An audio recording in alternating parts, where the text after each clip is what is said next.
up, you guys? It is BRICKLOVER BRAD here, and welcome to Ask Brick episode number 83. Of course, Ask Brick is my Q&A show here on YouTube and across all my other social media platforms, where you ask me LEGO-related questions, or honestly any question at all, down in the comments across any of my videos, and I will answer them up here in an episode of Ask Brick. Today, we've got a lot of great LEGO questions that we'll be answering, including if I could permanently change one thing at the LEGO group, what would it be? What would happen if an earthquake were to hit my LEGO room? And so much more, so let's get right into it. The very first question is Scottish Dude 9682 asked Brick, where do you get the labels that you use to sort your LEGO collection? So Scottish Dude here is referring to all of these labels which I have on all the Pappy Max containers here, as well as all the, the bins and stuff beside it and underneath. They are these labels here that I've just got the LEGO logo and I've written beside it tiles or literally whatever is inside the bin. And I've actually made these all myself. I made these many years ago. It is just, I made them probably on Photoshop and then put them in Word.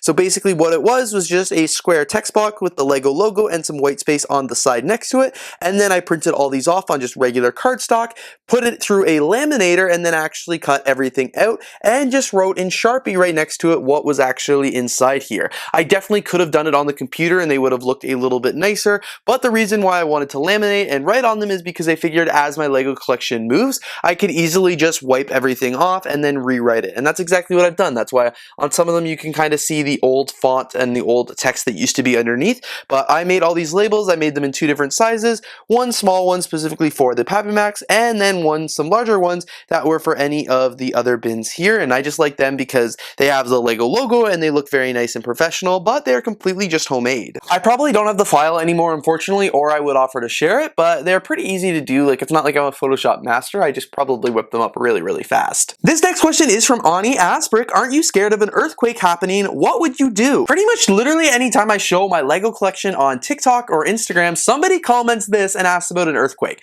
I've always said that I live in Canada, we don't have earthquakes. However, there was just a mini earthquake back where I grew up, and New York City had one just the other day, so I guess my ignorance of saying Canada doesn't have earthquakes isn't relevant anymore. So now knowing that it is possible that we might indeed have an earthquake, what will I do with all my LEGO?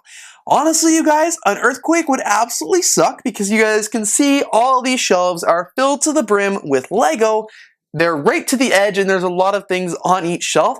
So if an earthquake were to happen, that would absolutely suck. Like, it would be, if things got knocked off the shelves, it would cause so much damage and so much rebuilding, and I'd probably cry because I just don't want to have to rebuild all the LEGO sets like this because they would have all be combined together and you wouldn't know what pieces came from what. But it wouldn't be the end of the world. As long as I'm still alive and my building's still standing, like, I'm okay. I've got probably other problems that I could worry about. I'm like not as worried about what would happen to my LEGO if an earthquake were to happen, because I'd be more worried about like what happened to my building. If an earthquake happened here and like my building collapsed, that would be really bad. So I wouldn't like that. I'd have bigger problems to worry about. Like, if an earthquake were to happen, it would knock everything off these shelves or knock the bookshelves over. Like, again, people are probably really hurt. I got lucky if the only damage is LEGO. So while an earthquake would suck, it is what it is. I'm trying not to be scared of an earthquake. What am I going to do? Cover everything in glass or glue everything together so if an earthquake does happen, there's no damage? Like, at the end of the day, it is what it is. I'm more scared of an earthquake in general than an earthquake wrecking my LEGO collection because I know I can rebuild and stuff like that. But it is a pretty scary thing that I'm praying that I will never ever have to worry about. The next question here is from T Luna. Asked Brick, do LEGO stores sell regionally exclusive LEGO sets? So I know some stores do sell some regional exclusive sets. Like, I know the LEGO store in London, Leicester Square, they sell like the Leicester Square LEGO minifigure, which I think is the only place you can get that. They also sell the LEGO London bus and a few other random LEGO London things that they don't really sell this London bus anywhere else, or the Leicester minifigure. I think they're only at those two stores. But I would say for the most part, like, the LEGO stores don't really sell a lot of regional stuff. Oh, I also forgot, the LEGO store in Bill in Denmark at the LEGO House obviously also sells the LEGO House set and some of the other LEGO House exclusive, like, the keychains and things like that that you can only buy at the LEGO House as well. But other than that, for the most part, I would say a majority of LEGO stores don't sell regionally exclusive things, although I really wish they did. It would be really cool if every LEGO store you went to had something unique and special for that store.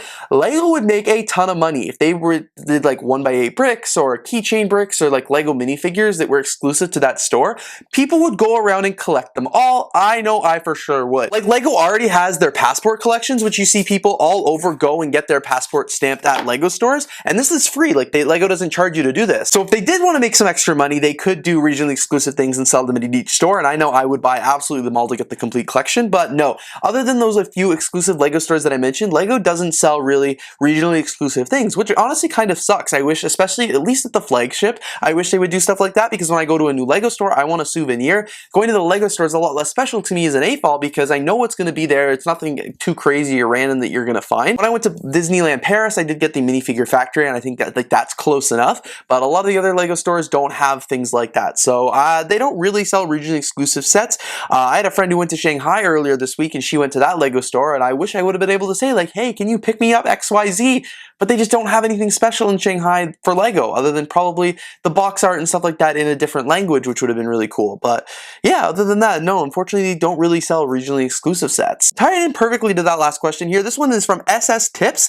Ask Brick, if you could permanently change one thing at the Lego group, what would it be? So honestly, there are a lot of things that I would love to change about the Lego group, but right off the top of my mind right now is I would have regionally exclusive Lego sets. This one is going to get me canceled. A lot of people do not think this is the case, but as I already just said in the last answer, I think the Lego store should sell things that are exclusive to that Lego store to give you an incentive to go to the place. I know that people hate the fact that these Lego house sets are only available at the Lego house, but I do not hate that. And because for me, as somebody who's been to the Lego house, one of the reasons I was so excited to go was because I knew I'd finally get a chance to pick up these sets. If I could order these sets on Lego Shop at home and get them delivered, that is not the same to me and is not as special as actually going to the store and going to the Lego house in Billund to get those models. Like, that was really special. Those were souvenirs from my travels there, and that's what makes them really cool. If I was able to just buy them online, or I've had friends over the years go to the store and offer if there's anything I want me to pick up, and I would love some of those Lego House exclusive sets.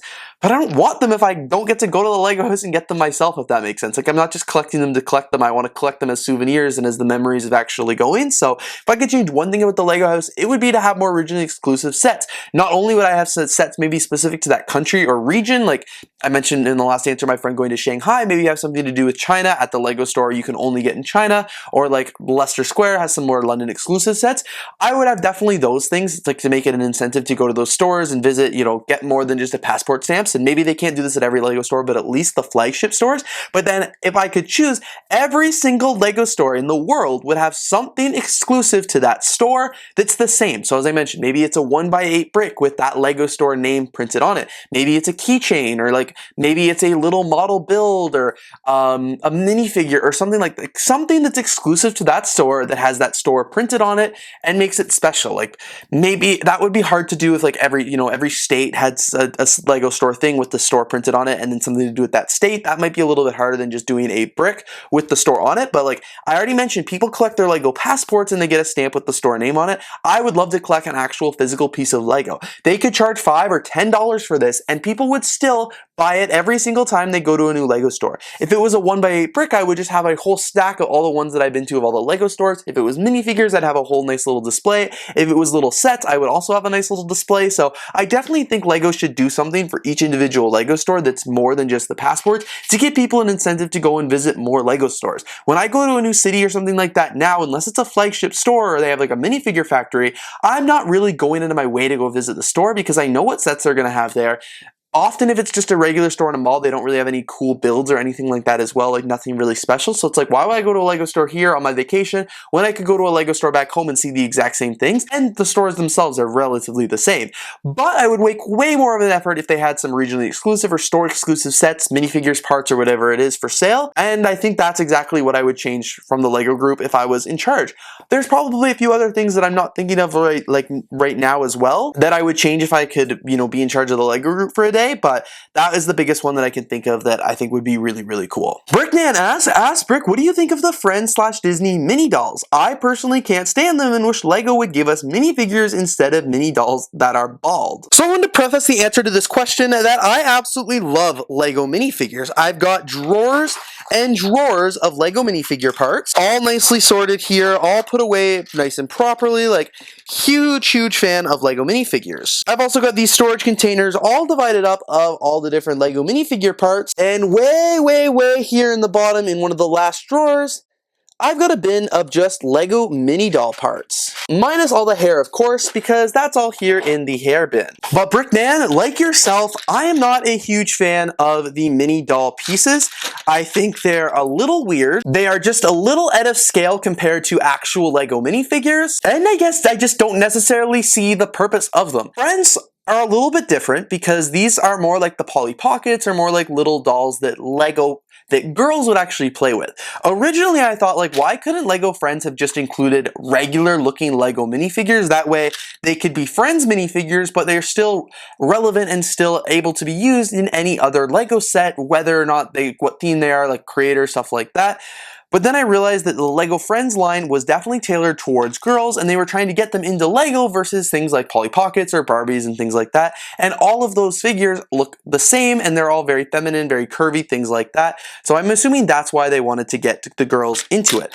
As myself, I've already said that I don't like the mini dolls. I just think they're irrelevant. I just don't think they look good compared to Lego minifigures. But I know many of my friends in the Lego community, especially those who have daughters or who are female, they really do like the Friends mini dolls. They love them. The kids love them, especially. Like, I know Sean was talking on an episode of a couple of Brickheads where he was like, my daughter doesn't like Lego minifigures, but she loves the mini dolls, and I think it's just the psychology behind it, the fact that they are similar to Barbies or Polly Pockets. And I guess as long as girls like them, that's who these Lego Friends sets are tailored towards. They're not tailored towards me or the adults out there, the boys. Like, they're tailored towards girls. So if girls like them, I guess that's all that matters.